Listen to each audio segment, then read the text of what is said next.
Hey guys, welcome back to my channel and to a video which is quite impromptu and something that I thought I would share over here because yesterday I shared a reels over on my Instagram, which is Lara Joanna Jarvis if you want to come over, and it was about the basics of what you guys need to know about the budget. And I want to caveat this video because I don't profess to be any kind of an economist. I just have a real interest in the economy and how it affects you and I try to break it down into bite-sized, easy to understand chunks. So what I thought I would do today is chat to you guys about the budget that the government announced yesterday and how it can affect you guys, and I'm going to pull out a few things that I found really interesting that hopefully you guys will be interested in as well. Obviously it's quite different from my channel, but I thought this would be quite a good link to our first time buyers series because a lot of the stuff was about first time buyers, stamp duty, that sort of thing, and hopefully this is going to help break it down for you if you are just wanting the basics and the kind of easy to understand, manageable, bite-sized bits of information. So let's get into the video. Like I said, don't at me, I'm not an economist, but hopefully this is just going to give it into little kind of bite-sized, easy to understand chunks. So I thought I'd just give a few little facts about where we are in the state of the economy right now. The state support for COVID crisis totals £407 billion. And where are we going to find that back from? You and I.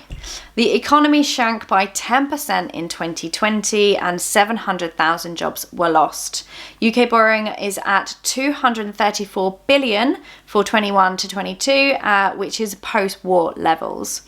Unemployment expected to peak at 6.5% this year, and the economy growth is expected to be 4% in 2021, so really high hopes for this year, given that it shrunk 10% last year. What I wanted to talk about first was, let's go in with the house stuff first, and then we'll talk about furlough and universal credit and things like that. So the stamp duty has been extended. So as much as this is fantastic news for buyers and people that were worried about not quite getting to the point of the 30th of March without, having to wait for conveyancers or a part of their chain not being ready and then missing out on this stamp duty, and it actually will mean that it's tapered out at the end. So meaning that if you're just about to, sign a contract and exchange, actually it does mean that there'll be a little bit of leeway.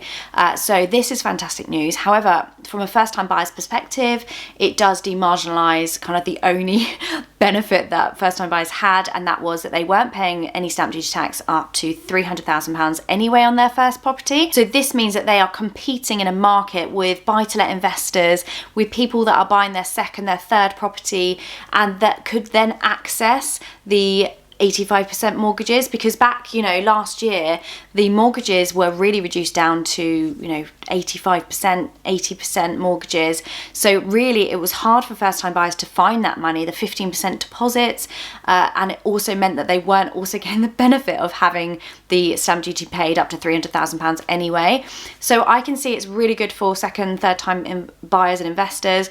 However, it does demarginalise people that are trying to get on the ladder. I'll get on to the other help that the government are giving for first-time buyers. So for first-time buyers, I do feel that that is a negative thing, although if you are buying a house over £300,000, and obviously it does save you money.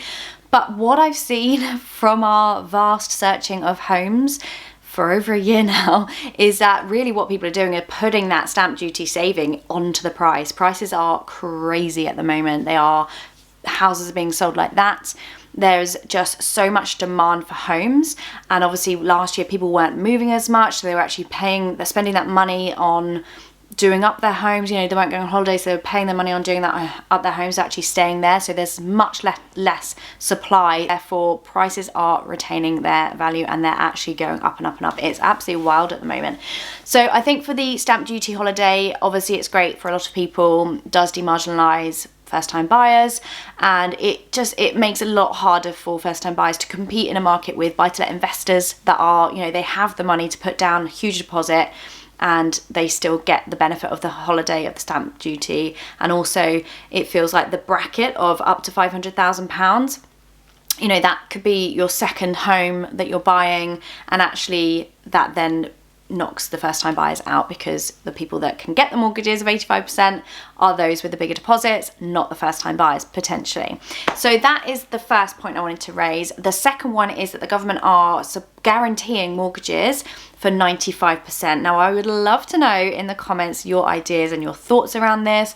For me, so breaking it down, it then means that it opens up the opportunity to get a mortgage to so many more people. Opportunity for people that couldn't afford to get the mortgage in the first place when they were looking for a 10% deposit, which is fantastic news for a lot of home buyers. And it means that what the government is saying, they want the renting market to become the buying and the owning market. The message feels a little bit mixed with the stamp duty holiday, because that, as I said, demarginalises the first time buyers that would have actually had that as a benefit in the first place. But obviously it's bolstering, it's helping stimulate the house market, and obviously it's working because everything is going crazy. But should prices fall in the next year or so, and you've got a 95% mortgage and your house drops, then obviously there is the potential there to be underwater. If your house is then worth less than the mortgage, the LTV, the loan to value, is less than what the house is then worth. So I would be a bit cautious there. However, I would say it's fantastic to help people that couldn't get on the property ladder now get on the property ladder. But I would advise, try and just save as much as you can. Obviously, you know, it might not be that you can do that, and it's great that you'll then be able to get the mortgage. But I guess my advice would just be to be careful that obviously you're not then owning less than the house is worth. I think with the 95% mortgages as well, what's interesting is that for me that means there's going to be a huge amount more of competition for buying a house. So with the stamp duty and the 5% mortgage, so many more people are now able to buy a house, which is fantastic. However, it means that there's going to be a lot more competition. So what's happening to the prices? They're going to keep going up and up and up. So it's going to be a very strange time. It's going to be a tumultuous year for the property market, I think. And obviously I will share our own house buying journey in a separate video, but it does make me feel a little bit hopeless at the moment, I have to say. Okay, the next thing I wanted to talk about was the universal credit, which is being raised by £20 a week, or the £20 a week is staying until September. Fantastic news. I don't know much about universal credit, but what I would say is that there's campaigners that are asking to keep this as a permanent change. This is about £1,000 a year, which can make a huge amount of difference. This could be the difference in being able to run a car, or, you know, to get you to your place of work, to be able to feed your family. It can make a huge difference. However, the worry is the dates. So the September ending is in line with the furlough ending, which we'll get onto in a second. So that's worrying. So you're taking away the £20 universal credit for low-income families around the same time that you're stopping their furlough. So what's going to happen is that suddenly you're coming into winter and you're not getting that extra benefit and that extra money coming into your household, as well as losing your furlough if you're on it. Could be disastrous, and I think that they should extend this as a permanent thing. Let me know in the comments what you think of this. Do you get universal credit? We don't personally get it, but I know that this £20 can make a huge amount of difference to people. So yeah, hopefully there will be some results from the campaigning and this will stay. The next item that I want to talk about is that the minimum wage rate is going up to £8.91 per hour, which you can tell how old I am because I remember it being about £4 an hour when I was working.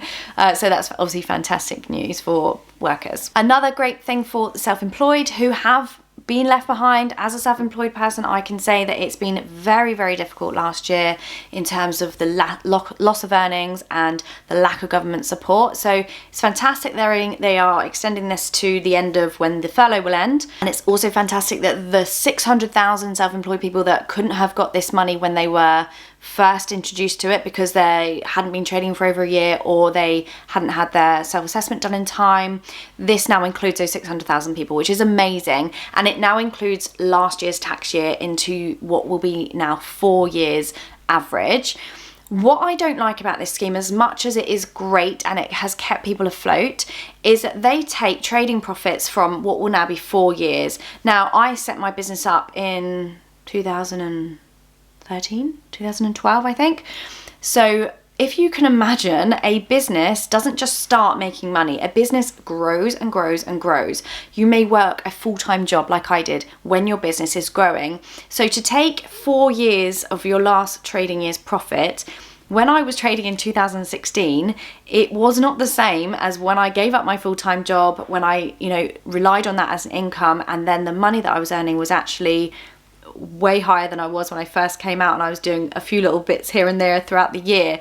So is it fair to take that as an average trading profit when you're then relying on it as a full-time job? With everybody this is. So maybe you set up an online Etsy store and you still have a full-time job, and then like last year you quit your job and you started doing it full-time. They're only going to take that as an average, so that's going to be a third 3-year trading profits of actually what the true representation is. So that's where I feel like the downfall is when it comes to this. So realistically, they should take it as the final year trading profits and work that out as a 3-month average, 80% of that. So I think that is short-sighted from the government. I also think the self-employed have been hugely left behind. However, we've got to take what we can get, and obviously incredibly grateful that we get any support whatsoever. So if you're self-employed, that's great news. Hopefully it will help support those people.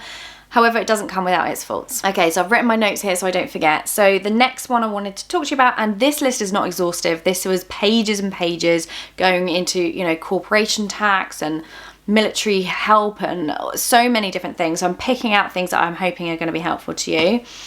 So furlough is extended until the end of September. So anyone that is full-time and has been furloughed and basically gets paid to 80% of their wages because they can't go to work, then that is extended until September. Contactless payments are rising to £100 per transaction, which I find is a lot of money. If you lose your bank card, someone can go and spend £100, which could clear someone's bank account out.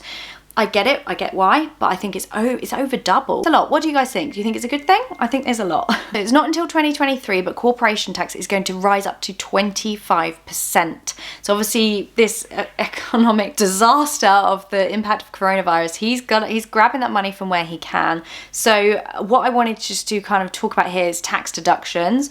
So he said it will boost the economic recovery by encouraging businesses that have been able to build up significant cash reserves during the pandemic to make major investments. The step would encourage businesses to make major investments as the economy recovers from the coronavirus pandemic. Sunak says that, I'm reading this so I don't get it wrong, Sunak says that it would be the biggest tax cut in British modern history and was expected to increase annual business investments by £20 billion.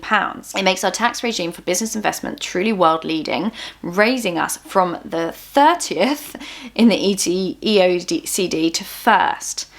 Give an example of how the policy would work. In practice, Sunak says a construction firm spending £10 million on new equipment would be able to reduce their taxable income that year by 130%. So obviously it's a huge change to what he's been doing, and it's just an attempt to try and get us all back on track once this all goes back to normal. So after April, once this tax year is done, the personal tax allowance is going to be frozen until 2026. So there'll be no rise in personal tax deductions, allowances. So I hope this video has kind of broken it down into just the bits that I think might help. Obviously this is not exhaustive. As I said, there are so many different parts to this that I could have not even spoken about something that affects you, but hopefully the house stuff and the furlough employment grant, everything like that is going to be beneficial to you. Let me know in the comments. Please open up this conversation.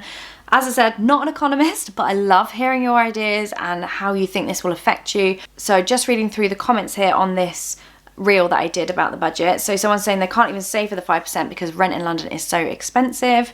Someone saying it will be interesting to see how with the 95% deposit changes things. We feel there will now be more competition to buy a house, especially with the stamp duty extension too. Exactly that. We've nearly got our 10% after years and years of savings, so hopefully that'll put us in a better position. So much more competition now for homes. Oh, I wonder if we'll be able to get the mortgage help as we were turned down for Help to Buy due to self-employment, exactly the same as us. 95% mortgages will make such a difference for us. Trying to save whilst renting is so hard even with well-paid jobs. Absolutely, this opens up to so many more people that can't get a mortgage at the moment. 95% mortgage thing is fab, but price houses are going to rocket now. Exactly that. We want to buy a house, please help me understand. Okay. He has confirmed that the government will guarantee 95% mortgages to help those who can only afford 5% deposit on houses up to 600,000, therefore helping to keep the property market stimulated and help get renters on the property ladder. where they may have not previously been able to save 10% plus deposits. Both first-time buyers and existing homeowners can take advantage of it. Bolstered also by the stamp duty holiday, the government is doing all it can to keep prices high and risk to lenders low. Hopefully that answers any questions you might have had. Let me know if you enjoyed this video and if it was helpful and you don't think I'm a complete idiot for not knowing everything about government policy. But yeah, I'm going to leave it here because it's a bit of a long one and a bit of a rambly chatty one. But as I said, I just wanted to break it down for you guys as well. I'll be back next week. I'm going to do another minimalism challenge and I'm going to do how to stick to your no buy year, I hope. So that should be up next week. Thank you guys so much for watching and being here. Have a lovely weekend and I'll speak to you soon. Bye.